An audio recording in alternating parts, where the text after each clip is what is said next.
Hello সুপ্রিয় বন্ধুরা, আপনাদেরকে আমার একটি মাত্র ডালিম গাছ দেখানোর জন্য আজকে নিয়ে আসছি। বাড়ির কোনায় একটি ডালিম গাছ, মাশাআল্লাহ অনেক সুন্দর হয়েছে।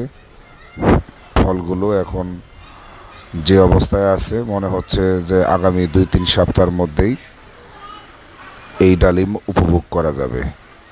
তো আপনাদের দেখানোর উদ্দেশ্য হলো, এই যে দেখেন ডালিমটা কি সুন্দর হয়েছে।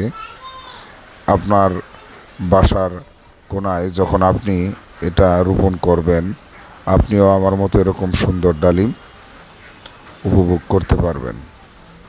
তো বাড়ির আশেপাশে ছোট ছোট জায়গাগুলো ফেলে না রেখে আমরা যদি কাজে লাগাই, তাহলে এটা আমাদের জন্য অনেক ভালো হবে।